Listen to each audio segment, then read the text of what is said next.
మన భారతీయ సంస్కృతిలో సాధారణంగా నలుపు రంగును అశుభంగా భావించి పండుగలకు దూరంగా ఉంచుతాం. కానీ మహారాష్ట్రలో మకర సంక్రాంతి రోజున నలుపు రంగు దుస్తులు ధరించడం ఒక ప్రత్యేకమైన ఆచారం.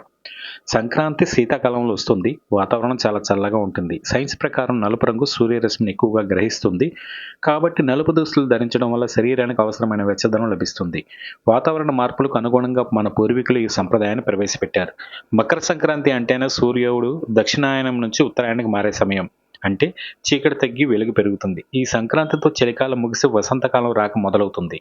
ఈ మార్పును ఆహ్వానిస్తూ ఆఖరిగా నలుపు రంగును ధరించి ఆ తర్వాత వెలుగు వైపు సాగాలనేది ఒక సంప్రదాయం.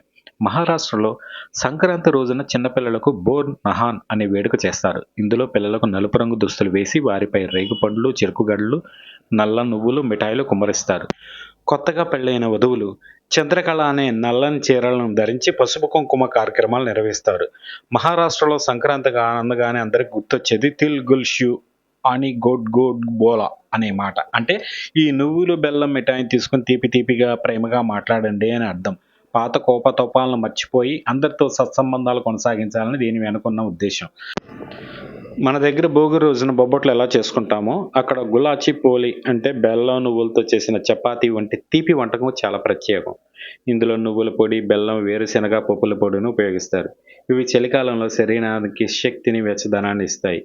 భోగి నాడు అక్కడ అన్ని రకాల శీతాకాలపు కూరగాయలతో అంటే చిక్కుడు, క్యారెట్, బఠానీలు, వంకాయ వంటివి కలిపి ఒక ప్రత్యేకమైన కూర వండుతారు.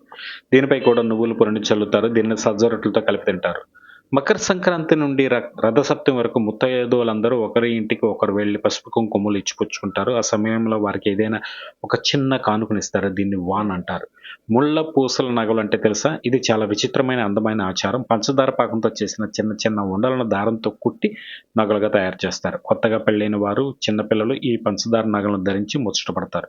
ఈ రకంగా మహారాష్ట్రలో సంక్రాంతి వేడుకలు మనకు విచిత్రంగా ఉంటాయి. అలా జరుపుకుంటారు. మీకు కూడా ఇలాంటివి తెలిస్తే మాకు కామెంట్ చేయండి.